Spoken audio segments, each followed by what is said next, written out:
Hello बच्चा party, स्वागत है आपका एक बार फिर से अपने इस यूट्यूब चैनल पर। लास्ट क्लास में हमने कुछ कर्व बनाए थे, जो कि कर्व थे हमारे साई स्क्वायर वर्सेस आर, और साथ में हमने कुछ कर्व देखे थे साई वर्सेस आर। और मैंने आपको बताया था कि साई वर्सेस आर के कर्व का कोई फिजिकल सिग्निफिकेंस नहीं था, क्योंकि वो जस्ट एक वेव का एम्पलीट्यूड बताते थे। यदि हमें प्रोबेबिलिटी निकालनी थी तो प्रोबेबिलिटी के लिए हम लोगों ने साई स्क्वायर देखा था। Sai square dv was the probability and probability density was the psi square. सो हमने साई स्क्वायर वर्सेस आर के कर्व देखे, किसके लिए? एस के लिए, एस ऑर्बिटल्स के लिए देखे, पी सबशेल के लिए देखे, डी सबशेल के लिए देखे, एफ के लिए भी इवन देखे। तो उन्हीं ग्राफ को एक बार हम लोग देखते हैं कि क्या हम लोगों ने किया था उसके अंदर, और फिर उसके बाद में हमारा एक लास्ट टॉपिक है इस चैप्टर के ऊपर। तो वो लास्ट टॉपिक हम लोग पढ़ेंगे और ख़त्म करेंगे। फिर अगली क्लास जो होगी, अगली क्लास से हम लोग 3 लेक्चर्स और अपलोड करूंगा इसके बाद में। और वो 3 लेक्चर्स में, एक में मैं आपको प्रीवियस ईयर नीट के क्वेश्चंस कराऊंगा, एक में प्रीवियस ईयर जेई मेंस के क्वेश्चंस कराऊंगा, और एक में प्रीवियस ईयर जेई एडवांस के क्वेश्चन होंगे। सो टोटल अब मैं 3 वीडियोज़ और अपलोड करूंगा इस चैप्टर के, ठीक है, जिसमें हम लोग प्रीवियस ईयर के सारे क्वेश्चंस को भी कंप्लीट कर लेंगे। बट स्टिल आप लोगों को कुछ और क्वेश्चंस की ज़रूरत हो तो आप प्लीज़ मुझे टेक्स्ट करिए, या फिर आप मुझे कमेंट सेक्शन में बताइए कि आपको और क्वेश्चंस की रिक्वायरमेंट है, तो मैं एक डीपीपी जैसा बना के कुछ क्वेश्चंस अपलोड कर दूंगा। तो वो क्वेश्चंस आप लोग सॉल्व करिए, उनमें डाउट्स आएगा तो मैं उसकी भी वीडियो एक बना दूंगा, ठीक है। सो ये हो गया हमारा कहानी। सो हम लोग पहले ग्राफ की बात कर रहे थे कि ग्राफ कौन से थे हमारे पास। तो साई स्क्वायर वर्सेज आर में हम लोगों ने जो ग्राफ देखे थे, साई स्क्वायर वर्सेज आर के जो ग्राफ हम लोगों ने देखे थे, किसके लिए? 1s के लिए। तो 1s के लिए मैंने बोला था कहाँ से स्टार्ट हो रहा था, मेरे पास एक ग्राफ कुछ इस तरीके से जा रहा था। 2s के लिए जो मेरे पास ग्राफ आया था, वो 2s के लिए ग्राफ कैसा था बेटा? इधर क्या मेरे पास साई स्क्वायर था, इधर आर था। तो ये मेरे पास जो ग्राफ आया, ये ग्राफ आया था कुछ ऐसा, और इस तरीके से ये ऐसे चला गया था, ठीक है। और यहाँ पे जो पॉइंट आया था ये वाला, इसको हम लोग क्या बोलते थे? रेडियल नोड या फिर स्पेरिकल नोड के नाम से जानते थे, है ना। ये साई स्क्वायर वर्सेज आर का कर्व है। तो यहाँ पे ये कर्व कैसा आया? ये ऐसे आया, फिर उसके बाद में ये ऐसे गया, फिर उसके बाद में ये ऐसे चला गया। तो यहाँ पे यदि हम लोग बात करेंगे इनका, ये जो हाइट है मेरे पास, जो हम्स बन रहे हैं, इनकी जो हाइट होगी वो क्या होती जाएगी? कम होती जाएगी। तो ये याद रखना कि जब साई स्क्वायर वर्सेज आर के कर्व होंगे और आप लोगों को बोला जाए कि वहाँ पे कौन सा सही ग्राफ होगा, तो आपको ये चेक कर लेना है कि जिनके हम्स नीचे गिर रहे होंगे, इस तरीके से कम होते जा रहे होंगे बेटा, वो साई स्क्वायर वर्सेस आर में होते हैं। एक तरीके के और भी ग्राफ बनते हैं जो कि हम लोग जस्ट अभी पढ़ने वाले हैं, ठीक है।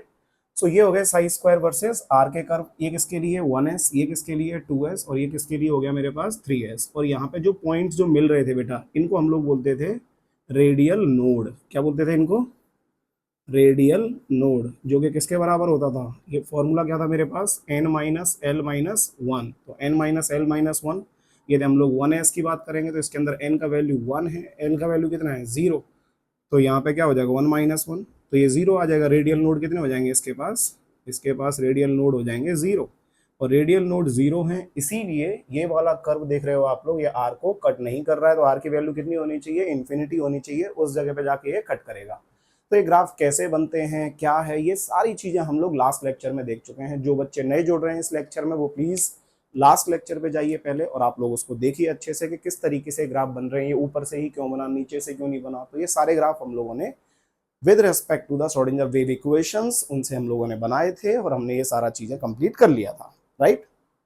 आज की जो क्लास है, आज की क्लास में हम लोग देखने जा रहे हैं क्या, कि अभी तक हम लोगों ने सीखा जो है, वो हमने क्या सीखा है कि जैसे मान लो ये मेरे पास कोई भी एक एटम है, और ये एटम के पास में बीच में क्या हो गया? मेरे पास न्यूक्लियस हो गया। अब इस न्यूक्लियस के इस साइड में मैं जा रहा हूँ, तो यहाँ पे मेरे पास कुछ पॉइंट्स हैं। ये ए पॉइंट्स आ गया, ये बी पॉइंट आ गया, ये मेरे पास सी पॉइंट आ गया। कोई भी पॉइंट ले लो, कितने भी पॉइंट ले लो, इन जगह पे हम लोग ये प्रोबेबिलिटी डेंसिटी निकालें तो हम लोग क्या कर सकते हैं? इजीली कैलकुलेट कर सकते हैं इस पॉइंट्स पे।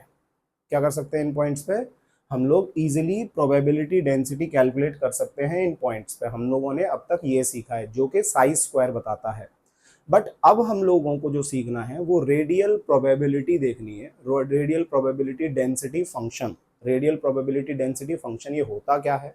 तो बेसिकली हमें ये क्या बताता है? ये प्रोबेबिलिटी डेंसिटी के बारे में ही आइडिया देता है ये भी, लेकिन ये किन्हीं पॉइंट पे नहीं, ये बेसिकली पूरे स्पेयर पे। एटम कैसा मान लिया हम लोगों ने? एक स्पेयर मान लिया।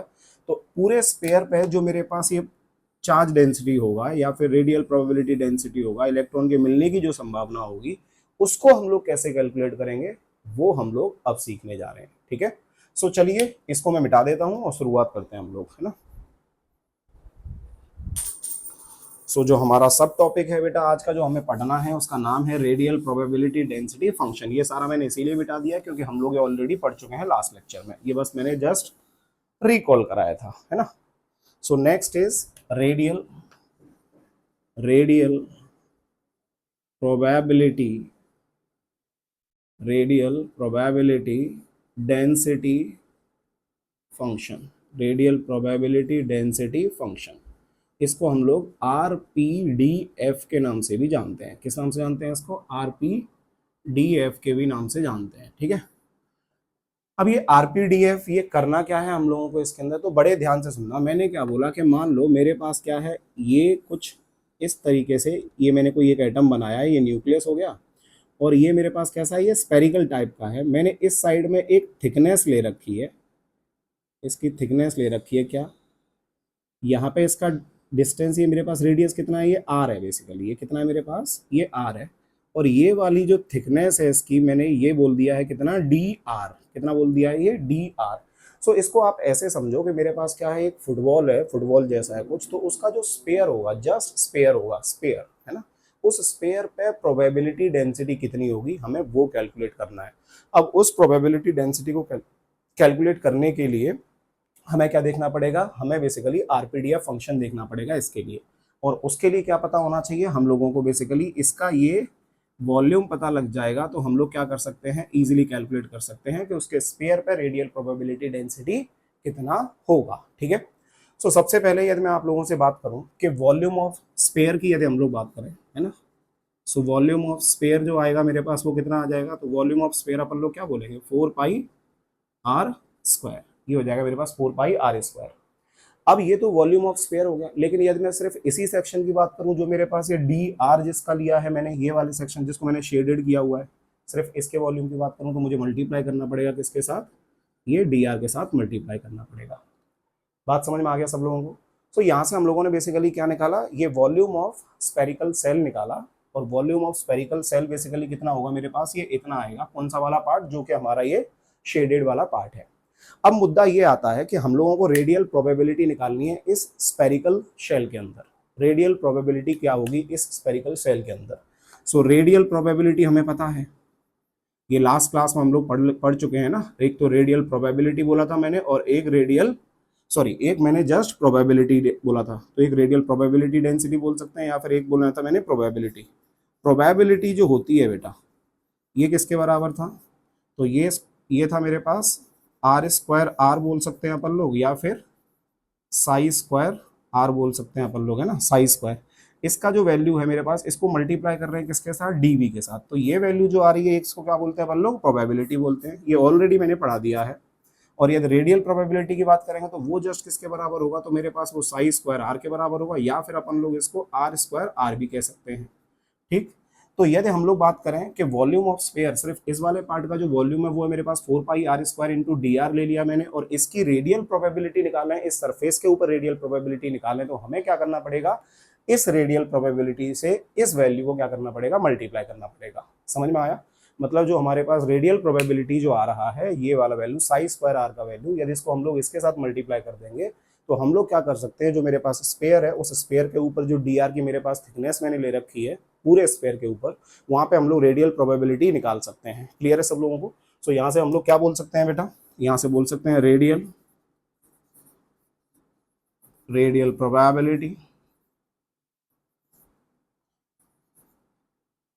प्रोबेबिलिटी इन किसके अंदर, स्पेयर, ओवर थिकनेस कितना DR।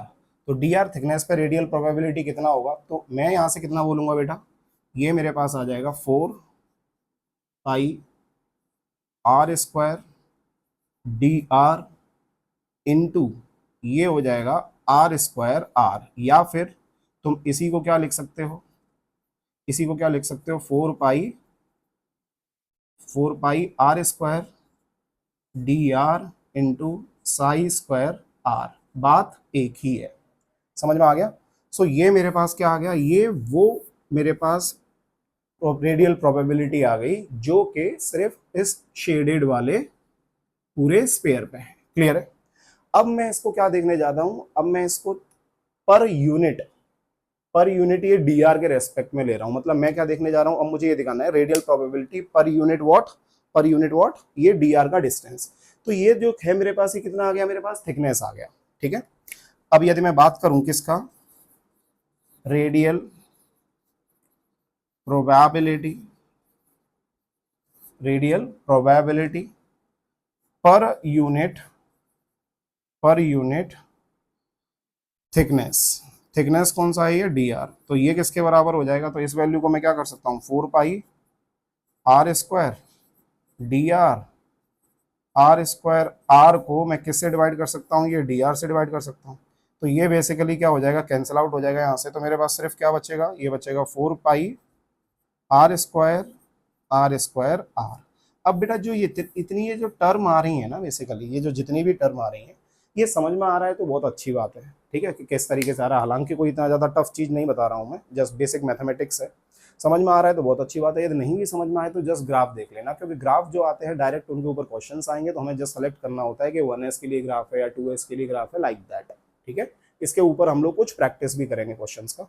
तो फिलहाल हमारे पास क्या आ चुका है, हमारे पास आ गया radial probability per unit thickness, जो कि किसके बराबर है, 4 pi are square, r square r के बराबर। फटाफट से आप इसको देखो, मैं आगे बढ़ता हूँ, चलो।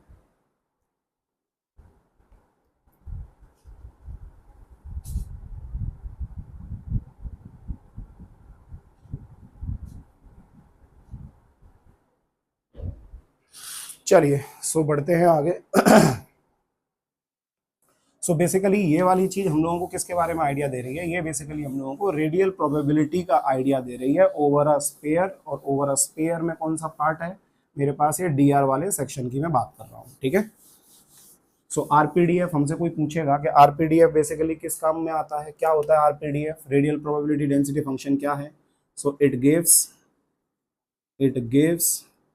idea, it gives idea about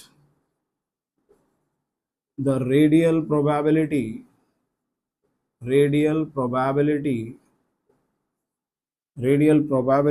over the surface of किसका, स्पेयर। जो स्पेयर है उसके ऊपर सरफेस पे कितना रेडियल प्रोबेबिलिटी है, उसकी वैल्यू को हम लोगों को कौन बताएगा, ये वैल्यू बताएगा। ठीक है, सो यहाँ पे क्या आ गया, 4 pi are square, r square r. ठीक है, सो यहाँ पे हम लोग इसको मिटा देता हूँ। ठीक है, चलिए अब बेटा, जैसे हम लोगों ने लास्ट क्लास में क्या किया था कि हमारे पास कुछ वेव इक्वेशंस थी, है ना, और उन वेव इक्वेशंस को हम लोगों ने क्या किया था, सॉल्व किया था। तो जब हम लोगों ने वेव इक्वेशंस को सॉल्व किया था, तो उन्हीं के रेस्पेक्ट में हमने क्या किए थे, ग्राफ बनाए थे अलग अलग, जो कि साई वर्सेस आर के रेस्पेक्ट में थे और कुछ साई स्क्वायर वर्सेस आर के रेस्पेक्ट में थे। सिमिलरली जब हम लोग आरपीडीएफ की बात करते हैं, रेडियल प्रोबेबिलिटी डेंसिटी फंक्शंस को जब हम लोग कैलकुलेट करने के लिए जाते हैं, तो यहाँ पे इसको ऐसे समझना होगा कि जब हम लोग साई स्क्वायर वर्सेस आर की बात करते हैं, तो वहां से तो हम लोग एग्जैक्टली क्या करते हैं, एक पॉइंट पे, है ना, किसी भी पर्टिकुलर पॉइंट पे हम लोग क्या निकाल सकते हैं, रेडियल प्रोबेबिलिटी डेंसिटी कैलकुलेट कर सकते थे। लेकिन हम लोग यहाँ पे देखेंगे कि हमें पूरे स्पेयर पे देखना है। तो आप इसको ऐसे विजुलाइज करो कि मेरे पास एक पॉइंट हो गया बीच में, और इस पॉइंट से मेरे पास आर डिस्टेंस ले लिया, एक धागा ले लिया। अब ये आर डिस्टेंस हमने ले लिया, तो इस जगह तो मैं रेडियल प्रोबेबिलिटी निकाल सकता हूँ, बट यदि वो आर डिस्टेंस ही मेरे पास फिक्स है और इसको मैं इस तरीके से कहीं पे भी घुमाऊं, जिस जगह पे थीटा और फाई भी क्या कर रहे हैं, चेंज कर रहे हैं। तो मैंने आपको बताया था कि दो पार्ट होते हैं, एक होता है रेडियल पार्ट और एक होता है मेरे पास एंगुलर पार्ट। तो मैं ऐसा मान के चल रहा हूँ कि जो मेरे पास रेडियल पार्ट है, वो रेडियल पार्ट जो होगा वो एक फिक्स है। तो मेरे पास ये क्या आ गया, एक स्पेसिफिक मैंने क्या निकाला है, रेडियल प्रोबेबिलिटी डेंसिटी निकाली है। ये मैंने ओवरऑल रेडियल प्रोबेबिलिटी डेंसिटी नहीं निकाली है, बात समझ में आ रहा है। सो यहाँ पे ओवरऑल की मैं बात नहीं कर रहा हूँ। ओवरऑल कब होता, ओवरऑल तब होता कि जब इस जगह पे देखा तो रेडियल प्रोबेबिलिटी डेंसिटी इतना आया, फिर इस जगह पे, फिर इस जगह पे, तो पूरे स्क्वायर में तो जाने कितनी सारी जगह होंगी, सबको आपस में जोड़ना पड़ेगा, तब जाके फाइनल मेरे पास ओवरऑल रेडियल प्रोबेबिलिटी डेंसिटी आएगा। समझ में आ रहा है। सो मैं यहाँ पे क्या निकाल रहा हूँ, रेडियल प्रोबेबिलिटी डेंसिटी निकाल रहा हूँ, और अभी भी मैंने थीटा और फाई को कैसा मान के रखा हुआ है, सेम माना हुआ है, मैं उसको चेंज नहीं कर रहा हूँ। बात समझ में आ रहा है। बस फर्क इतना है कि पहले क्या होता था, पहले एक पॉइंट पे निकालते थे, और अब हम लोग क्या निकाल रहे हैं, सरफेस पे निकाल रहे हैं। स्पेयर जो है मेरे पास उसके सरफेस पे निकाल रहे हैं। क्लियर है सब लोगों को। सो आरपीडीएफ जो मेरे पास आया, इसमें क्या है, जैसे 1s 2s इन सब के लिए मेरे पास इक्वेशंस जो आती हैं वो मेरे पास अलग अलग आती हैं। सबके पास इक्वेशंस कैसी आती हैं मेरे पास, अलग अलग आती हैं। तो जैसे मान लो मैंने पहले बना रहा हूँ किसके लिए, फॉर 1s के लिए मैंने बनाया, फॉर किसके लिए बनाया मैंने, 1s के लिए बनाया। तो जिस तरीके से मेरे पास वेव इक्वेशंस आती थी उसी तरीके से ये भी इक्वेशन मेरे पास बनेगी। पहले क्या होगा, एक कांस्टेंट रहेगा, फिर 1/a0 की पावर कितना 3/2, फिर सिग्मा की पावर l, ये मैंने आप लोगों को ऑलरेडी बताया था, फिर e raise to the power हम लोग बोलते थे कितना माइनस सिग्मा। फिर लास्ट में पॉलिनोमियल इक्वेशन जो आती थी मेरे पास, जो कि first order, second order, third order, किसी भी ऑर्डर की हो सकती थी, उसको हमें सॉल्व करना होता था। ठीक है। सो सिमिलरली यहाँ पे भी क्या होगा, मेरे पास एक कांस्टेंट टर्म आएगी और कांस्टेंट टर्म के साथ क्या होगा मेरे पास, एक जो टर्म आएगी वो साई स्क्वायर वाली भी आएगी। सो यहाँ पे पहला तो क्या आने वाला है भाई, तो जो फॉर्मूला था मेरे पास, वो फॉर्मूला क्या आया था, पहले फॉर्मूला देखो, वो था 4 पाई आर स्क्वायर ये इंटू, फिर डी आर वाला टीम कैंसिल आउट हो गया था, तो यहाँ पे क्या लिख देंगे अपन लोग, आर स्क्वायर आर, ये आया था बेसिकली हमारे पास वैल्यू। ठीक है। तो 4 पाई स्क्वायर तो बेटा कैसा रहेगा, एज इट इज रहेगा, है ना। फॉर किसके लिए मैं बता रहा हूँ अभी, 1s के लिए बता रहा हूँ। 4 pi square, 4 pi are square तो कैसा रहेगा, कांस्टेंट रहेगा। अब ये वाली जो वैल्यू है, ये कौन सी वाली वैल्यू, आर स्क्वायर आर, ये ऑलरेडी मैं बता चुका हूँ, इसी को अपन लोग साई स्क्वायर आर भी बोल सकते हैं। ठीक है। तो ये ग्राफ हम लोगों ने ऑलरेडी बनाए हुए थे, क्लियर है। तो यहाँ पे मेरे पास वैल्यू जो आती थी वो कांस्टेंट कौन सी टर्म आती थी मेरे पास, तो 1/2√6 लेते थे अपन लोग, और एक बार का लेते थे जस्ट 2 लेते थे, क्लियर है। सो यहाँ पे मैंने क्या बोला कि इस जगह पे मान लो मेरे पास एक टर्म आ गई, साई स्क्वायर आर की एक टर्म आ गई यहाँ पे, 2 कितना, a0 की पावर कितना 3/2, a0 की पावर कितना 3/2, सिग्मा की पावर l, यदि यहाँ पे 1s के लिए l का वैल्यू देखेंगे तो कितना आ जाएगा 0, तो सिग्मा की पावर 0, तो फिर भी कितना हो गया मेरे पास, ये 1 ही हो गया। कितना हो गया, ये 1 ही हो गया। बात समझ में आई। अब e raise to the power कितना लेते थे अपन लोग, माइनस सिग्मा लेते थे। अब ये सिग्मा जो आता है मेरे पास, इसकी वैल्यू भी हम लोगों ने कैलकुलेट करना सीखा था कि किसके बराबर होता था। ठीक है। तो ये फॉर्मूले मैंने a0 का और इसका सबका फॉर्मूला मैंने आपको बताया था। तो इस जगह पे जो सिग्मा मेरे पास आता था यहाँ पे कैलकुलेट करने पे, ये आपको नहीं पता है तो आप लास्ट क्लास में जाएं और उसके अंदर सिग्मा का फॉर्मूला और a0 का फॉर्मूला, दैट इज 0.529 एंगस्ट्रॉम, और वो 2ZR। ठीक है। तो उसकी टर्म्स में था मेरे पास। अब यहाँ पे जो मेरे पास आता है, ये आता है माइनस का कितना, R/a0, ये ऑलरेडी हम लोग सॉल्व सब कर चुके हैं। ठीक है। अब मुझे क्या करना है, 4 पाई आर स्क्वायर, ये आर स्क्वायर करना है बेसिकली। ये मेरे पास किसकी वैल्यू आ रही थी, ये आ रही थी वैल्यू मेरे पास सिग्मा, ये सॉरी साई आर की वैल्यू मेरे पास कुछ इस तरीके से आ रही थी। मुझे इसका स्क्वायर करना है। यदि मुझे इसका स्क्वायर करना होगा तो माइनस जो होगा, माइनस माइनस बेसिकली क्या हो जाएगा मेरे पास, प्लस हो जाएगा। तो माइनस में तो कोई ग्राफ बनने वाला नहीं है, माइनस में तो कोई ग्राफ बनने वाला मेरे पास नहीं है। तो यहाँ पे आरपीडीएफ का ग्राफ हम लोग देखेंगे, तो आरपीडीएफ का ग्राफ कैसा बनेगा, बड़े ध्यान से सुनना, ये काम की चीज है, बस ग्राफ देख लो कैसे बनेगा। इस साइड में मैंने क्या लिख दिया, इस साइड में लिख दिया मैंने 4 पाई आर स्क्वायर डॉट, साथ में आर स्क्वायर आर भी लिख सकते हो या फिर साई स्क्वायर आर लिख सकते हो, बात एक ही है। और इस साइड में मैंने क्या लिख दिया है, आर लिख दिया है। ठीक है। अब 1s के लिए जब हम लोगों ने ग्राफ देखा तो बेटा जी हम लोगों को क्या पता लग रहा है कि इस जगह पे मेरे पास दो टर्म आ रही हैं, एक तो ये वाली टर्म आ रही है और एक कौन सी टर्म आ रही है मेरे पास, ये टर्म आ रही है। इस जगह पे मैंने क्या किया, ये आर की वैल्यू को जीरो कर दिया, इस जगह पे मैंने आर की वैल्यू को क्या कर दिया, जीरो कर दिया। तो जैसे ही मैंने आर की वैल्यू जीरो की तो बेटा उससे क्या होगा, ये आरपीडीएफ की वैल्यू भी कैसे आएगी मेरे पास, जीरो। आरपीडीएफ की वैल्यू भी कैसी आएगी मेरे पास, जीरो। अब यहाँ से काम की चीज बड़े ध्यान से सुनना, मैंने क्या बोला था कि जब हम लोग 1s के लिए ग्राफ बनाते थे, किसका ग्राफ बनाते थे, यहाँ पे साई स्क्वायर वर्सेस आर का जब हम लोग ग्राफ बनाते थे, तो इस ग्राफ में जो कर्व बनता है 1s के लिए, ये कर्व बनता था कुछ यहाँ से इस तरीके से, समझ में आ रहा है, कुछ इस तरीके से बनता था मेरे पास यहाँ पे। अब ये जो साई स्क्वायर है, ये साई स्क्वायर कौन सी चीज है, ये साई स्क्वायर जो है इसको अपन लोग बोलते हैं रेडियल प्रोबेबिलिटी डेंसिटी। ये क्या बोलते हैं अपन लोग, रेडियल प्रोबेबिलिटी डेंसिटी। और भैया r इज इक्वल टू 0, इसका मतलब मैं किसकी बात कर रहा हूँ, न्यूक्लियस की बात कर रहा हूँ। सो न्यूक्लियस पे साई स्क्वायर की वैल्यू 0 नहीं होती है, बड़े ध्यान से सुनना, न्यूक्लियस पे साई स्क्वायर की वैल्यू 0 नहीं है, रेडियल प्रोबेबिलिटी डेंसिटी 0 नहीं है, समझ में आ रहा है। लेकिन यदि हम लोग बात करेंगे किसकी, यदि हम लोग सिर्फ बात करेंगे किसकी, आरपीडीएफ की बात करेंगे, यदि हम लोग किसकी बात करेंगे, रेडियल प्रोबेबिलिटी डेंसिटी फंक्शन की बात करेंगे, तो बेटा इसकी वैल्यू जो होगी ये कैसी होगी, जल्दी बोलो फटाफट से, ये मेरे पास 0 होगी। सो इन दोनों में मैं फर्क क्या बता रहा हूँ, बड़े ध्यान से सुनना। अच्छा सर एक बात बताओ, प्रोबेबिलिटी की यदि बात करूँ तो मुझे करना क्या है, इस साई स्क्वायर को डीवी के साथ में क्या कर दूंगा, मल्टीप्लाई कर दूंगा। अब मुझे ये पता है कि किसी भी एटम के अंदर जो न्यूक्लियस होता है, वो न्यूक्लियस का वॉल्यूम न्यूक्लियस का वॉल्यूम या वॉल्यूम ऑफ एटम के रेस्पेक्ट में जब हम लोग कंपेयर करते थे तो ये आता था 10⁻15 times.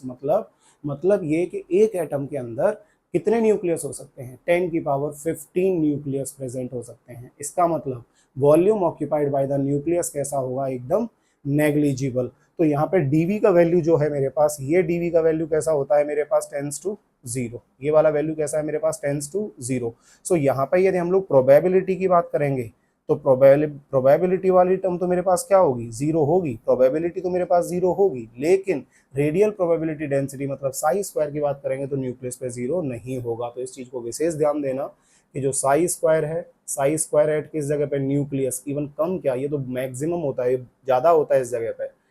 Eight nucleus is not zero, but यदि हम लोग बात करें साई स्क्वायर डीवी की बात करें, विच इज प्रोबेबिलिटी, सो ये वाली वैल्यू क्या होती है मेरे पास, जीरो के बराबर होगी। क्लियर है सब लोगों को ये चीज, ठीक है। सो हम लोग बढ़ते हैं आगे। तो यहाँ पे मैंने क्या बोला कि आरपीडीएफ का जब हम लोग कर्व बनाने गए 1s के लिए, तो 1s के लिए जो कर्व हम लोगों ने बनाया इस इक्वेशन के बेसिस पे, तो यहाँ से हम लोगों को ये पता लगा कि इसका जो कर्व होगा ये कहाँ से स्टार्ट होगा बेटा मेरे पास, r is equal to zero करोगे तो यहाँ पे क्या होगा, ये वाली टर्म भी जीरो हो जाएगी, ठीक है। अब इसके रेस्पेक्ट में मेरे पास एक कर्वेचर ग्राफ बनेगा। तो कर्वेचर ग्राफ मेरे पास कुछ इस तरीके से आया, कुछ इस तरीके से आया। और इस जगह पे मैं बात करूं, है ना, इस जगह पे मैं बात करूं तो ये जो पॉइंट है ये मुझे क्या बता रहा है, ये बता रहा है कि इस पॉइंट के ऊपर जो मैक्सिमम प्रोबेबिलिटी आपको मिलने वाली है, रेडियल प्रोबेबिलिटी जो होगी वो इस जगह पे कैसी होगी, मैक्सिमम होगी। समझ में आ रहा है, इस जगह पे कैसी होगी, मैक्सिमम होगी।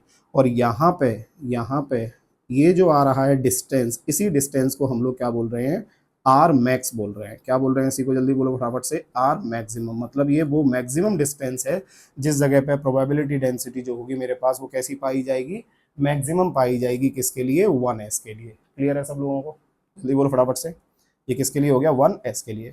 सिमिलरली ऐसे ही हम लोग अकॉर्डिंग टू द इक्वेशन की हेल्प से हम लोग क्या करें, 2s के लिए यदि आप लोग निकालना चाहें तो 2s के लिए कुछ चेंजेस नहीं आएंगे। 2s के लिए भी ग्राफ कुछ इस तरीके से ही रहेगा, बस फर्क क्या आ जाएगा, तो यहाँ पे मेरे पास क्या आ गया, 4πr² आ गया, साथ में आर स्क्वायर आर ये लिख सकते हैं अपन लोग, या फिर आरपीडीएफ सिंपल लिख सकते हो तुम लोग, कोई टेंशन नहीं है। ये आर आ गया।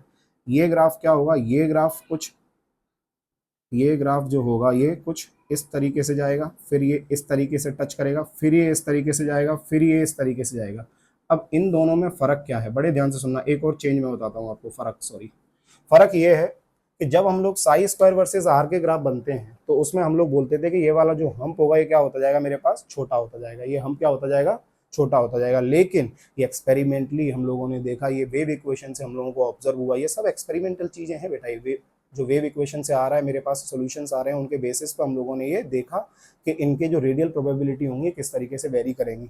तो जब हम लोगों ने 2s के लिए देखा तो 2s में हम लोगों को ये पता लगा कि पहले का हम जो आ रहा है मेरे पास वो छोटा आ रहा है, लेकिन दूसरे का हम क्या हो रहा है, बड़ा हो रहा है। मतलब बाद में जाने पे प्रोबेबिलिटी कौन सी वाली, रेडियल प्रोबेबिलिटी जो है ये क्या होती जा रही है, बढ़ती जा रही है। और इस पॉइंट पे जो टच कर रहा है, इस पॉइंट पे क्या आया, तो बेटा फिर दोबारा से क्या करना पड़ेगा, इस जगह पे अपन लोग आर की वैल्यू कोई ना कोई एक ऐसी जरूर आएगी जिस जगह पे क्या होगा, वो वाला आरपीडीएफ का वैल्यू फिर दोबारा से क्या हो जाएगा, जीरो। और इन्हीं पॉइंट्स को अपन लोग क्या बोलते थे, रेडियल नोड का नाम देते थे। क्या नाम देते, जल्दी बोलो फटाफट से, रेडियल नोड, या फिर इनको स्पेरिकल नोड बोलते थे, जो कि निकालते थे n-l-1 की हेल्प से। ठीक है, चलिए फटाफट से इसको करो, आगे बढ़ते हैं।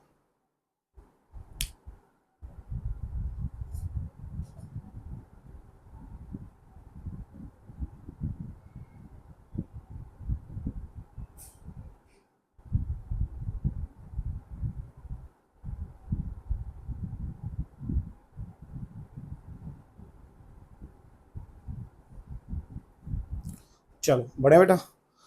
सो हम लोगों ने ये 1s के लिए देख लिया, और यहाँ पे एक चीज और मुझे बतानी थी, और वो ये है कि जो 1s के लिए हम लोगों ने रेडियल प्रोबेबिलिटी डेंसिटी फंक्शन का ग्राफ देखा है, उसके अंदर जो ये आर मैक्सिमम आ रहा था, जिस जगह पर रेडियल प्रोबेबिलिटी कैसा मिल रहा था हमको, सबसे ज्यादा मिल रहा था, तो ये बेसिकली आर मैक्स जो होता है, सिर्फ और सिर्फ 1s की बात कर रहा हूँ मैं।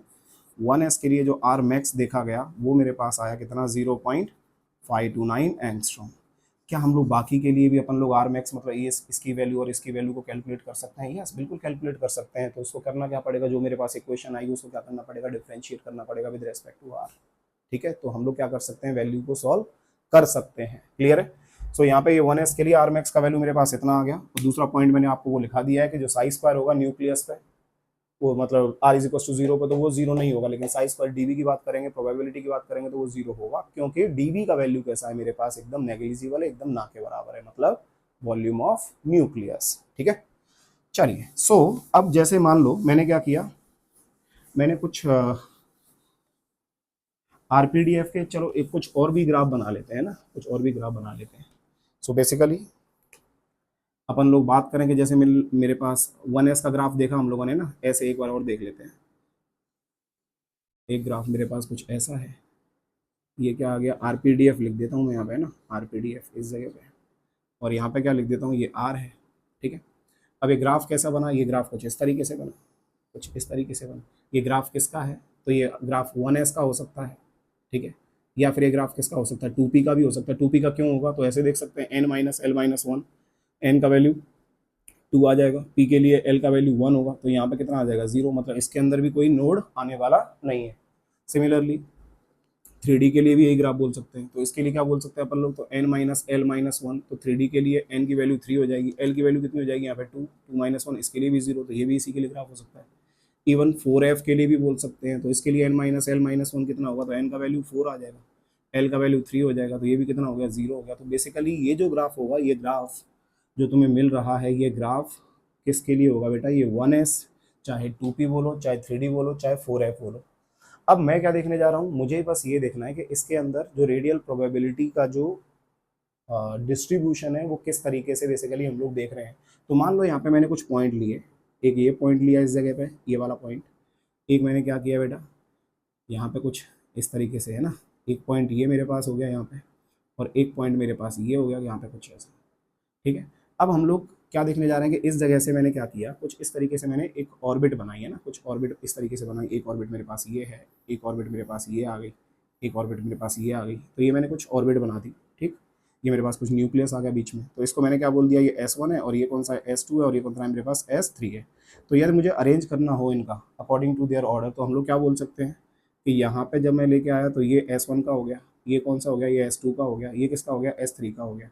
राइट, सो S2 की जो वैल्यू आ रही है मेरे पास कैसी है, ये रेडियल प्रोबेबिलिटी डेंसिटी सबसे ज़्यादा है, तो सबसे ज़्यादा है तो मैं क्या बोल सकता हूँ कि S1 जो होगा ये कैसा होगा, कम होगा किससे, S2 से, लेकिन S2 जो होगा वो बड़ा होगा किससे, S3 से। समझ में आ रहा है कि नहीं आ रहा। जिस तरीके से साई की भी अपन लोग बात करते थे कि किसी जगह पे साई कुछ और हो सकता है स्फीयर पे, किसी जगह पे साई कुछ और हो सकता है, मतलब साई की वैल्यू यदि बढ़ रही है घट रही है, तो ये इस बात को बताती है कि यहाँ पे प्रोबेबिलिटी जो होगी फाइंडिंग द इलेक्ट्रॉन वो ज़्यादा है या कम है। बात समझ में आ रहा है, तो ये प्रोबेबिलिटी पे डिपेंड करता है पूरा। सो इस जगह पे हम लोगों ने इसको ऐसे कंपेयर कर लिया। इसी तरीके से हम कुछ और वेव देखें, जैसे अपन लोग 3s की, 3p की या 3d की बात करें, ध्यान देना सब लोग है ना, किस किस की बात करें, 3s, 3s, 3p और 3d, इन तीनों में कंपेयर करें तो बड़े ध्यान से सुनना। पहले 3s की बात कर लेता हूँ ना, यहाँ पे यदि मैं वेव बनाऊंगा तो यहाँ पे क्या आ जाएगा, ये आरपीडीएफ आएगा इस जगह पे, ये आरपीडीएफ आ गया, और इस साइड में क्या आ जाएगा, इस साइड में आर आ जाएगा। तो कैसे बनेगा, कुछ इस तरीके से, ये ऊपर गया, ये टच करेगा एक, ये टच करेगा दो, और ये ऐसे करके चला जाएगा। समझ में आया, कुछ इस तरीके से चला जाएगा। सो यहाँ पे मैं बात करूँगा कि एक नोड इस जगह पे बन रहा है और एक नोड मेरे पास इस जगह पे बन रहा है।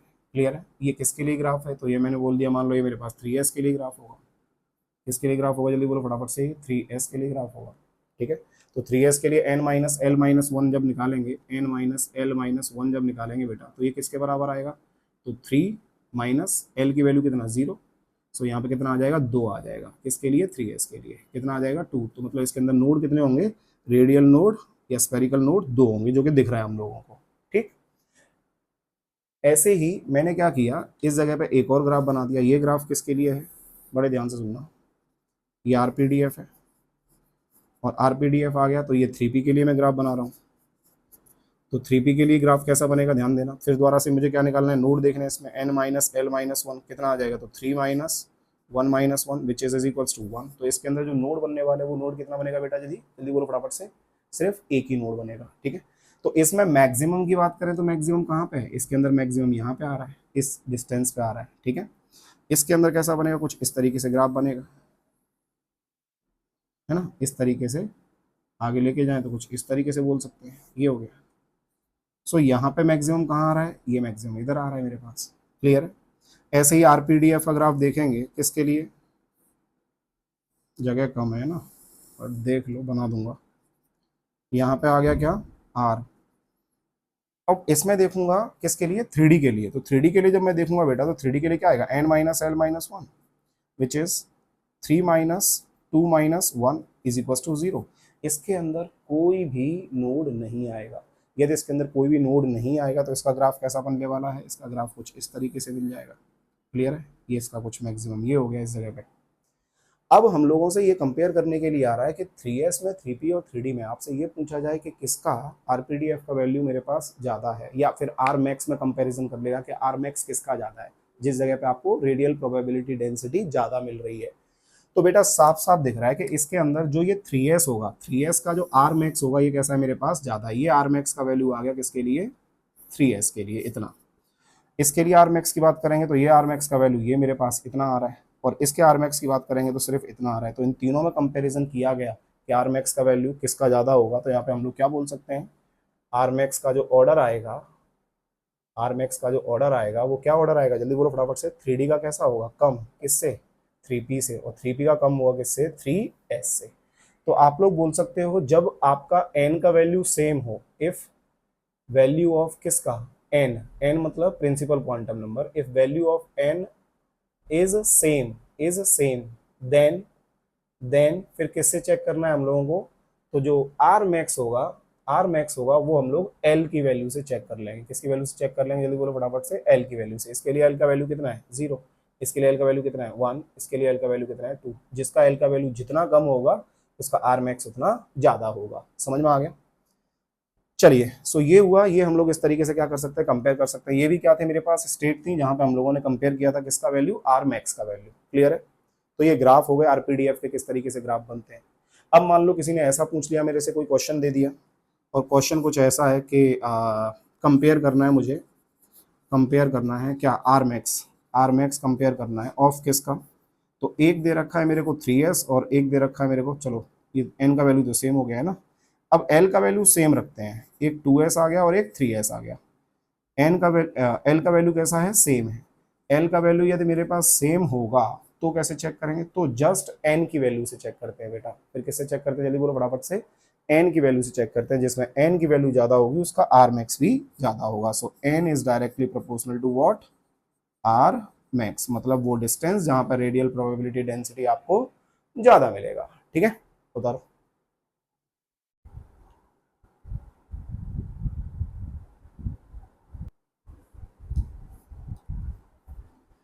चलिए बच्चा पार्टी, सो फाइनली हमारा रेडियल पार्ट जो है इस चैप्टर का पूरा कंप्लीट हो गया है, सॉर्टिंग द वेव इक्वेशन का। अब हम लोग सिर्फ लास्ट पार्ट की बात करेंगे जिसका नाम है angular part of wave function. So next है हमारे पास क्या, एंगुलर पार्ट ऑफ किसका, wave function. So angular part of wave function में सबसे पहले मैं बात करने जा रहा हूं क्या, यदि मैं 1s का एग्जांपल दूं, फॉर किसके लिए, फॉर 1s। 1s के लिए देखा जाता है बेटा, 1s के लिए देखा जाता है कि जो साई की वैल्यू है ना, वैल्यू ऑफ किसका, साई, वैल्यू ऑफ साई जो है ये डिपेंड नहीं करती है, डज नॉट डिपेंड्स अपॉन किसके ऊपर, दो चीजों के ऊपर, एक तो नाम है थीटा, दूसरा है phi, due to its symmetrical spherically structure. इसका जो सिमेट्रिकल स्पेरिकल स्ट्रक्चर होता है उसकी वजह से जो मेरे पास साई है वो साई की वैल्यू डिपेंड नहीं करती है किसके ऊपर, थीटा और फाई के ऊपर। तो इसका मतलब यहाँ से हमें क्या समझ में आ रहा है, इसका मतलब हमें ये समझ में आ रहा है कि मान लो मेरे पास कोई भी एक इस तरीके से कोई एक एटम आ गया मेरे पास, और इस साइड में क्या है, इनकी ये बाउंड्रीज जैसी कुछ आ गई। तो इस पॉइंट पर यदि हम लोगों को रेडियल प्रोबेबिलिटी डेंसिटी निकालनी है, तो मान लो मेरे पास यहाँ पे क्या आ गया, मेरे पास ये साई 1 स्क्वायर आ गया, इस पॉइंट पे निकाला मैंने ये साई 2 स्क्वायर आ गया, इस पॉइंट पे निकाला मैंने साई 3 स्क्वायर आ गया, इस पॉइंट पे निकाला मैंने साई 4 स्क्वायर आ गया। तो आप कितने भी पॉइंट्स यहाँ पे लिख सकते हो, तो आपको क्या देखने को मिलेगा कि जो साई 1 स्क्वायर है वही बराबर होगा किसके, साई 2 स्क्वायर के, यही बराबर होगा किसके, साई 3 स्क्वायर के, यही बराबर होगा किसके, साई 4 स्क्वायर के, ये बराबर होंगे सब आपस में, ये सब आपस में क्या होंगे, बराबर होंगे। इसका मतलब हमको ये समझा कि जो रेडियल प्रोबेबिलिटी जो होगा, रेडियल प्रोबेबिलिटी डेंसिटी जो होगा किसके लिए, फॉर 1s, मैं सिर्फ 1s की बात कर रहा हूँ, रेडियल प्रोबेबिलिटी डेंसिटी जो होगा वही बराबर होगा किसके, ओवरऑल प्रोबेबिलिटी डेंसिटी के। किसके बराबर होगा, ओवरऑल प्रोबेबिलिटी डेंसिटी के बराबर होगा वही, ठीक है। और दूसरा चीज क्या बोल सकते हैं कि radial probability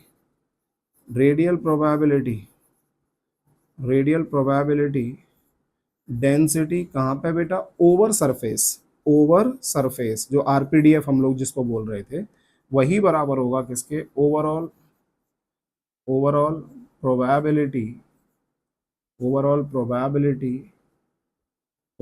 probability density over surface. Clear है सब लोगों को यहां तक। सो अब ये angular part of wave function से हम लोग निकालने क्या वाले हैं बेटा, तो बस इतना समझ लो, angular part of wave function से अब हम लोग ये देखेंगे कि जो क्वांटम नंबर मैंने आप लोगों को पढ़ाया हुआ है, ठीक है, वो क्वांटम नंबर आपको बेसिक इनऑर्गेनिक केमिस्ट्री के लेक्चर्स में मिल जाएगा। मैंने क्वांटम नंबर पूरा N L M S सारे कराए हुए हैं। तो उनके अंदर हम लोगों ने नोड्स देखे थे, है ना। तो नोड्स क्या होते थे, नोड्स वो जगह होती थी, वो पॉइंट्स होते थे जहाँ पे probability of finding an electron कितना माना जाता है, 0। और एक ऐसा प्लेन जिस जगह पे probability density of finding the electron 0 हो, उस प्लेन को हम लोग नोडल प्लेन बोलते थे।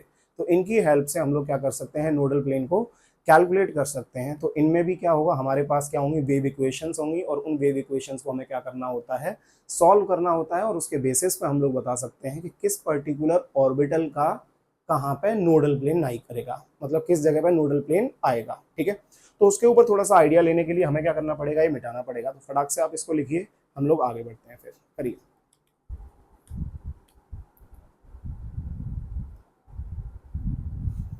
चलिए सो बढ़ते हैं आगे।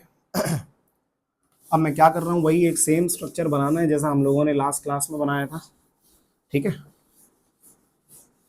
और ये है क्या बेटा, सो मैंने जस्ट क्या करना है, इस साइड में ऐसे मैंने कुछ बनाया था, ये मेरे पास क्या आ गया, ये x आ गया, और ये क्या आ गया मेरे पास, ये y आ गया। और इस साइड में क्या मान लिया मैंने, एक ये z मान लिया बेटा, ये z मान लिया, ठीक है। और मेरे पास कुछ r डिस्टेंस पे इस तरीके से ये रखा हुआ है, ये r डिस्टेंस है। अब इसको मैंने क्या किया था बेटा, यहाँ से कुछ इस तरीके से अपन लोग बना सकते हैं कि मैंने कुछ इस तरीके से लिया ये, ठीक है। और यहाँ पे ये आ गया, इस जगह पे मैंने इस तरीके से इसको ऐसे ले लिया, यहाँ पे इसको मैंने इस तरीके से बना दिया। क्लियर है। तो ये मेरे पास क्या आ गया, यहाँ पे यदि अपन लोग क्यूब बनाए, एक सिंपल सा एक क्यूब बनाए, तो क्यूब कैसे बना सकते हैं, तो इस साइड से मैं आगे इसको एक्सटेंड कर देता हूँ, ये इसको ऐसे बना देता हूँ, यहाँ पे मेरे पास ऐसे आ गया, और इस पॉइंट को मैंने ऐसे मिला दिया, ठीक है। और इस पॉइंट को मैं कैसे मिलाऊँ, इसको ऐसे मिला देता हूँ, कुछ इस तरीके से। फिर ज़्यादा अपने को देखना नहीं है, ये आगे वाला प्लेन को छोड़ देते हैं, बस आप इसको ऐसे समझो कि 2-3 प्लेन आप लोगों को यहाँ पे दिख रहे होंगे। कैसे कैसे दिख रहे हैं प्लेन, जल्दी देखो। सो ये मेरे पास क्या है, इस साइड से देखोगे तो एक प्लेन आपको ये दिख रहा है ना, ये वाला आपको एक प्लेन दिख रहा होगा। सो ये कौन सा प्लेन हो जाएगा, ये हो जाएगा बेटा वाई जेड वाला प्लेन हो जाएगा। ये वाला कौन सा प्लेन हो जाएगा, ये एक्स जेड प्लेन की मैं बात कर रहा हूँ। और ये वाला जो प्लेन है, ये कौन सा प्लेन है आपका, ये वाई एक्स, मतलब एक्स वाई प्लेन हो गया। क्लियर है। सो यहाँ पे हम लोगों ने कुछ कंपोनेंट्स निकाले थे, और वो कंपोनेंट्स कैसे निकाले थे कि कुछ इस तरीके से मैंने बनाया था, और मैंने बोला था कि ये वाला जो एंगल होता था, ये एंगल कौन सा होता था बेटा, ये थीटा होता था, है ना। ये कौन सा एंगल होता था, जल्दी बोलो फटाफट से, ये थीटा। और इसको मैं क्या मान लेता हूँ, यहाँ पे ये फाई मान लेता हूँ, इसको क्या मान लेता हूँ मैं, ये फाई मान लेता हूँ। तो यहाँ से हम लोगों ने कंपोनेंट्स निकाले थे, एक्स का कंपोनेंट कितना होगा, वाई का कंपोनेंट कितना होगा, और जेड का कंपोनेंट कितना होगा। ये ऑलरेडी हम लोगों ने क्या किया था, सॉल्व किया था, राइट। अब इनके बेसिस पे ही हम लोगों को क्या दी जाएंगी बेटा, इक्वेशंस दी जाएंगी, और उन इक्वेशंस को हम लोगों को क्या करना होता है, सॉल्व करना होता है। उसके बेसिस पे ही हमें क्या करना होता है, प्रेडिक्ट करना होता है। कैसे, अब हमको इसको समझने के लिए दो चीज़ें करनी पड़ेंगी। एक जगह पे मेरे पास थीटा कितना ले सकता हूँ, 0, और एक थीटा कितना ले सकता हूँ, 90 डिग्री। ऐसे ही एक बार फाई कितना ले लेता हूँ, 0, और एक बार फाई कितना ले लेता हूँ, 90। अब इसका मतलब क्या है, ध्यान से सुनना। इसका मतलब ये है कि जब मेरे पास theta is equal to zero है, तो theta is equal to zero कब हो सकता है? Theta is equal to zero जब हो सकता है बेटा, जब ये वाला जो मेरे पास पॉइंट मैंने लिया है ये आर डिस्टेंस पे, इस आर को मैं क्या कर दूं, यदि वाई एक्सेस के साथ थीटा बन रहा है तो इस आर को यदि मैं वाई के पैरेलल कर दूं, मतलब वाई के ऊपर ही रख दूं, इस लाइन को यहाँ से उठाऊं और वाई के ऊपर लिख दूं, तो यहाँ पे थीटा कितना हो जाएगा? जीरो। मतलब ये जो बता रहा है कि थीटा जीरो कब होगा, तो ये तब होगा जब वो पॉइंट किस जगह पर होगा? वाई एक्सेस पर होगा। इतना क्लियर है सब लोगों को? ये वाई एक्सेस पे कब आएगा? जब थीटा कैसा हो जाएगा? जीरो, तो वाई एक्सेस पे आ जाएगा।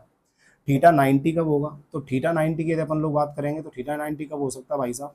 तो यहाँ पे हमें वो प्लेन देखना है कि जिसमें थीटा कैसा होगा? मेरे पास 90 होगा।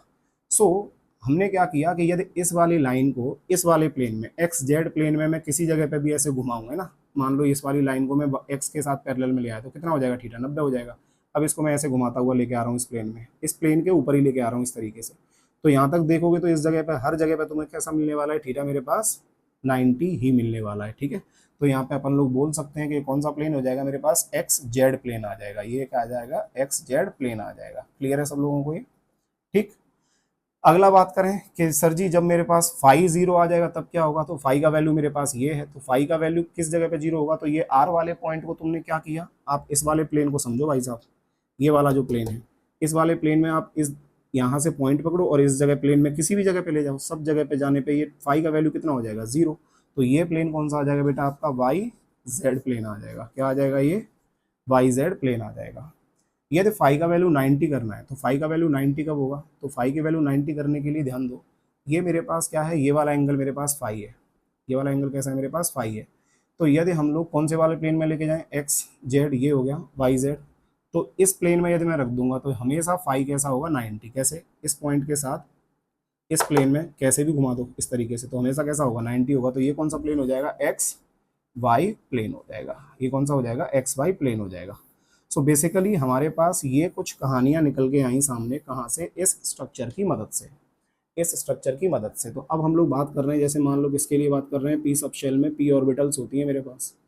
अब पी ऑर्बिटल्स में हम लोग देखते थे बेटा कि मेरे पास कौन सा आता था? पी एक्स आता था, एक कौन आता था? पी वाई आता था, एक कौन आता था? पी जेड आता था। तो इसमें टोटल ऑर्बिटल्स कितने लेते थे हम लोग? 3 लेते थे। एक को अपन लोग पी एक्स बोलते थे, एक को पी वाई बोलते थे, एक को पी जेड बोलते थे।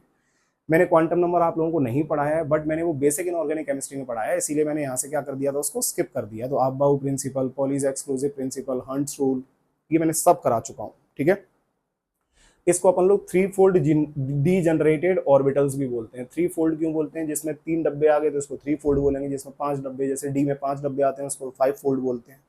तो इनकी सबकी एनर्जी कैसी होती है? सेम होती है, इसीलिए इनको क्या बोलते हैं अपन लोग? डी जनरेटेड ऑर्बिटल्स के नाम से भी जानते हैं। अब यहाँ पे हम लोगों को ये समझना है कि जैसे मान लो हम लोगों ने क्या बनाया था, कुछ इस तरीके से बनाया था कि मान लो ये मेरे पास एक एक्स एक्सिस आ गई, ये एक्स एक्सिस है, तो हम क्या कर रहे हैं? कुछ इस तरीके से बनाते थे। ये लोब बन गई मेरे पास किसका? ये पी एक्स का स्ट्रक्चर है मेरे पास। किसका है? ये पी एक्स का है। तो बेटा पी एक्स में हम लोगों को ये समझ में आना चाहिए कि इस साइड में यहाँ पे इसके बीच में ना कोई मेरे पास एक प्लेन जरूर ऐसा होगा जो इसको कट करेगा। अरे कोई प्लेन ऐसा जरूर होगा जो इसको क्या करेगा? मेरे पास कट करेगा। कट करेगा, कहाँ से कट कर रहा है ये? तो ये कट कर रहा है बेटा इसके पॉइंट से, बस, है ना। इसको ऐसे समझो, इसको ऐसे समझो। कैसे? ये लो बना दिया मैंने कुछ इस तरीके से, ये पी का आ गया मेरे पास, ये पी एक्स है, ये एक्स डायरेक्शन है, ये एक्स है। समझ में आ रहा है? तो ये वाला जो प्लेन है इसकी मैं बात कर रहा हूँ बेटा, समझ में आ रहा है कि नहीं आ रहा है? इसको ऐसे प्लेन डाला मैंने इस तरीके से, तो ये ऐसे प्लेन जब जाएगा मेरे पास तो यहाँ से तो लाइन दिखेगी नहीं ना अपने को, इस तरीके से मैं डाल रहा हूँ ये वाला। सो ये जो प्लेन होगा यहाँ पे मैंने इसको कट किया, इस जगह पे हम लोग प्रोबेबिलिटी डेंसिटी देखते हैं तो वो कितनी आती है मेरे पास? 0, क्योंकि इनकी प्रोबेबिलिटी डेंसिटी जो पाई जाती है वो किसके अंदर पाई जाती है? इनके लोब्स में पाई जाती है। तो यहाँ पे अपन लोग क्या कर सकते हैं? एक प्लेन डाल सकते हैं। हम लोग क्या कर सकते हैं? यहाँ पे एक प्लेन डाल सकते हैं इस तरीके से। क्लियर हो रहा है सब लोगों को? सो ये प्लेन हम लोगों ने डाला तो यहाँ पे जो इलेक्ट्रॉन के मिलने की संभावना जो होगी वो कितनी होगी? मेरे पास 0 होगी। क्लियर हुआ सब लोगों को? अब इसको हम लोग समझ कैसे सकते हैं? तो हम लोग क्या करेंगे, यहाँ पे एंगुलर नोड और रेडियल नोड जैसा निकालेंगे। सो एक मेरे पास इक्वेशन होती है। सो हम लोग क्या बोल सकते हैं यहाँ पे? ये पी एक्स हो गया। ऐसे सिमिलरली अपन लोग किसका बना सकते हैं? पी एक्स का बना सकते हैं, और एक किसका बना सकते हैं? पी जेड का बना सकते हैं। तो बेटा हम लोगों ने एक चीज़ और देखा था कि यदि हम लोग नोड्स की बात करें ना, नोडल प्लेन की बात करें, एक ऐसा प्लेन जिस पे probability of finding the electron कितना है? 0। तो यहाँ पे पी एक्स के लिए अपन लोग, पी वाई के लिए अपन लोग और पी जेड के लिए अपन लोग देखते थे केस के लिए कौन सा आता था, एक्स ले लिया है तो वाई जेड प्लेन आता है। कौन सा प्लेन आता है जल्दी बोलो फटाफट से, वाई जेड प्लेन। इसके लिए कौन सा आता है, इसके लिए आता है एक्स जेड प्लेन। ये कौन से प्लेन है, ये वो प्लेन है जहाँ पे probability of finding the electron कैसा है, जीरो। और पी जेड के लिए अपन लोग देखेंगे तो ये कौन सा प्लेन आता है बेटा जी, एक्स वाई प्लेन आता है, एक्स वाई प्लेन आता है। अब ये जितनी भी चीजें होती हैं मेरे पास, ठीक है, ये होती क्या है, तो हम लोग देखते थे बेटा एक रेडियल प्रोबेबिलिटी है ना, रेडियल प्रोबेबिलिटी, या फिर अपन लोग नोडल प्लेन बोलते हैं इनको, नोडल प्लेन भी बोलते हैं, और नोडल प्लेन बोल दो इनको, या फिर अपन लोग रेडियल नोड भी बोल सकते हैं। क्या बोल सकते हैं इनको जल्दी बोलो फटाफट से, रेडियल नोड भी बोल सकते हैं। तो चाहे इसको नोडल प्लेन बोलो, नोडल प्लेन बोलो, चाहे इसको क्या बोल सकते हैं, रेडियल नोड, रेडियल क्या बोल सकते हैं, नोड। ठीक है, चलो इसको चित्र को उतारो जल्दी से फटाफट, एक इक्वेशन है बस, उसको सॉल्व करते हैं, चैप्टर खत्म करो जल्दी से फटाफट इसको।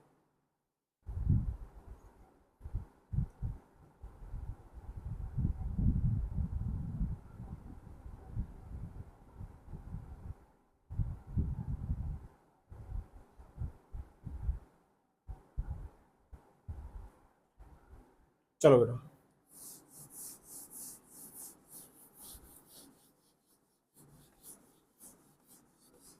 इसको लिखा रहने देते हैं ना, क्योंकि इससे अभी काम पड़ेगा अपन लोगों को।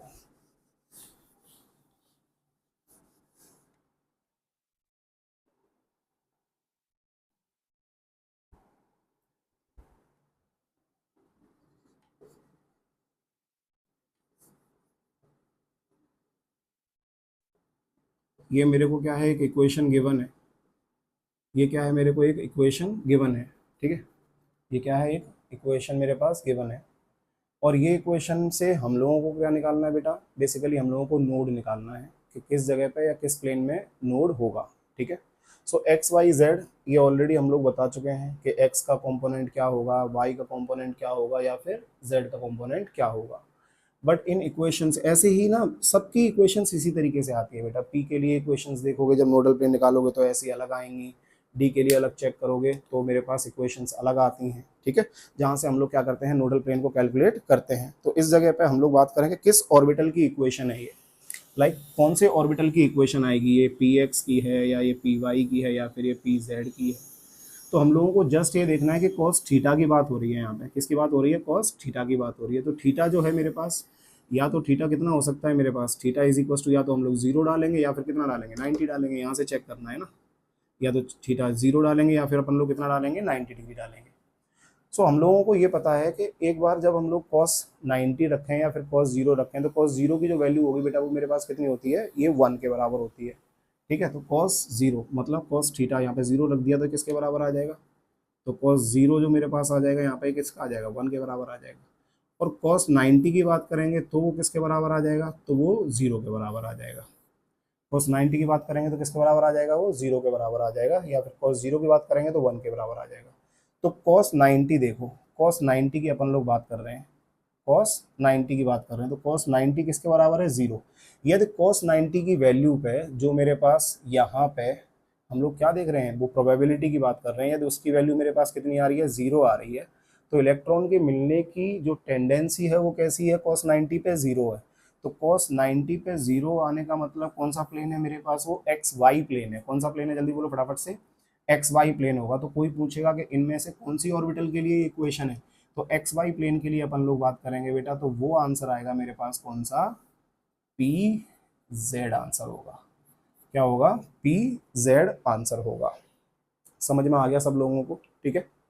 सो हम लोगों ने अब तक जो सीखा उसमें हम लोगों ने ये पता लगाया कि जो श्रोडिंगर वेव इक्वेशन था ये बेसिकली दो चीज़ों पर डिपेंड करता था, एक था हमारे पास रेडियल पार्ट और एक था एंगुलर पार्ट। हमने पहले रेडियल पार्ट देखा, फिर उसके बाद में हम लोगों ने एंगुलर पार्ट देखा। एंगुलर पार्ट में जहाँ से हम लोग जस्ट क्या निकाल सकते हैं कि कौन से टाइप की ऑर्बिटल है ये हम लोग देख सकते हैं, और डिफरेंट डिफरेंट मेरे पास वेव इक्वेशंस होती है, उन्हीं को सॉल्व करने से ये सारी चीज़ें हमारी आती हैं। तीन तरीके के क्वांटम नंबर देखने को मिले, एक था एन, एक था एल, एक था एम, जिनके नाम थे principal quantum number, azimuthal quantum number और मैग्नेटिक क्वांटम नंबर। लेकिन स्पिन क्वांटम नंबर नहीं था इसमें। स्पिन क्वांटम नंबर जो है हम लोगों ने बाद में ऐड किया। ये किसका एक्सपेरिमेंट था, ये पॉलीज का एक्सपेरिमेंट था, और पॉलीज के एक्सपेरिमेंट से ही ये चीज़ सामने आई थी किसकी, स्पिन की। हालांकि हम लोग अब सोचते हैं कि स्पिन क्वांटम नंबर जो है ये बेसिस होगा स्पिन पे, क्योंकि उसने बोल दिया है कि एक क्लॉकवाइज और एक एंटी क्लॉकवाइज है, बट नहीं, हमें नहीं पता है कि यहाँ पे जो स्पिन है बेसिकली वो किस तरीके से है। ठीक है, इसके ऊपर भी क्या दे रखा है, एक एक्सपेरिमेंट दे रखा है। बट हमारे पास दो तरीके के बेटा क्या होते हैं, इसमें फॉर्मूलाज होते हैं। और वो दो तरीके के फॉर्मूला कौन कौन से होते हैं, तो हम लोगों को देखना होता है, एक ऑर्बिटल एंगुलर मोमेंटम देखना होता है। क्या देखना होता है, ऑर्बिटल एंगुलर मोमेंटम। इसको साफ कर देते हैं ना, ऑर्बिटल एंगुलर मोमेंटम। अब जैसे तुमसे बोला गया था कौन सा चीज, कि एंगुलर मोमेंटम क्या होता है, तो एंगुलर मोमेंटम आप लोगों ने बोला था ये किसके बराबर था, M V R is equals to N H upon 2 pi. ये था मेरे पास एंगुलर मोमेंटम। ठीक है, अब किसी ने बोल दिया कि ऑर्बिटल, ऑर्बिटल एंगुलर मोमेंटम क्या होता है, ऑर्बिटल एंगुलर मोमेंटम क्या होता है, तो बेटा ये होता है H upon 2 pi root of L L plus one. क्या होता है, जल्दी बोलो फटाफट से, H upon 2 pi L L plus one. अब ये एल एल प्लस वन क्या है, ये आपको पता है कि एस के लिए जो एल का वैल्यू होगा वो कितना होगा, जीरो होगा।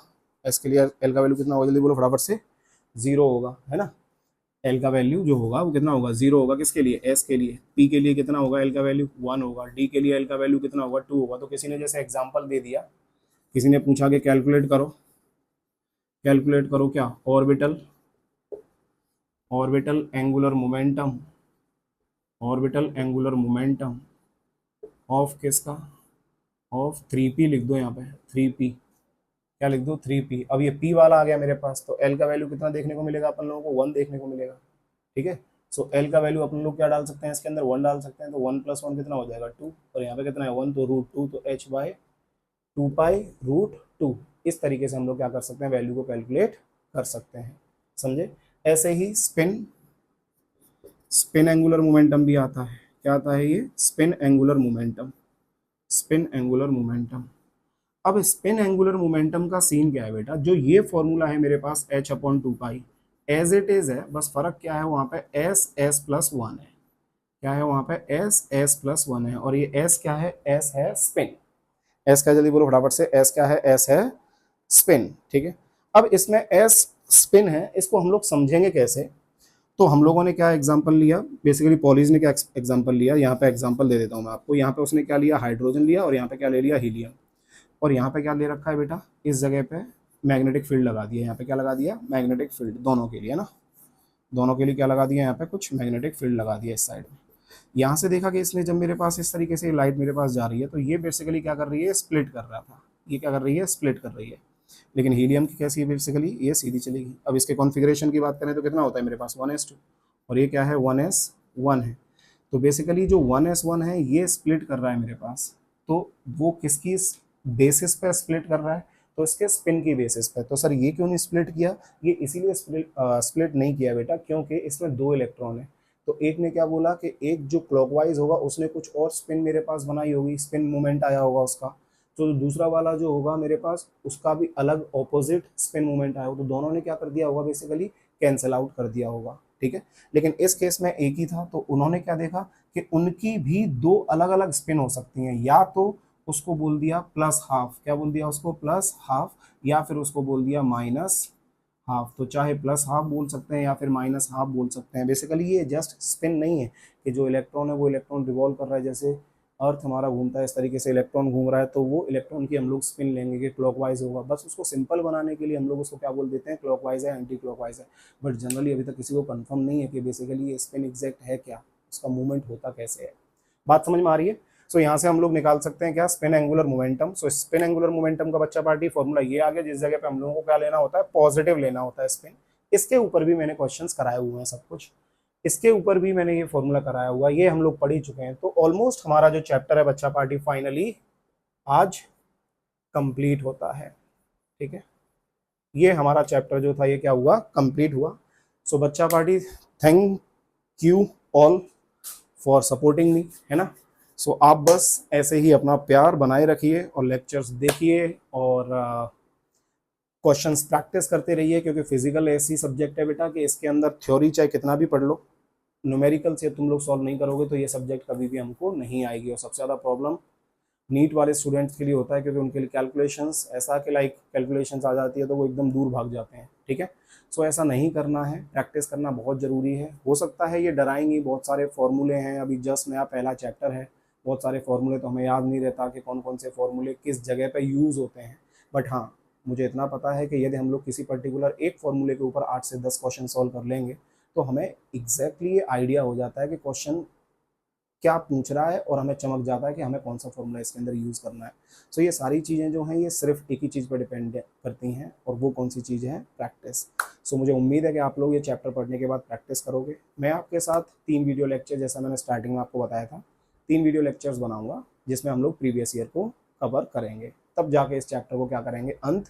और अगला चैप्टर जो हम लोग स्टार्ट कर रहे हैं वो है बेटा अपना पीरियोडिक क्लासिफिकेशन ऑफ एलिमेंट्स, जो कि इनऑर्गेनिक केमिस्ट्री का फर्स्ट चैप्टर है। चलिए फिर मिलते हैं नेक्स्ट क्लास में, तब तक के लिए बाय बाय।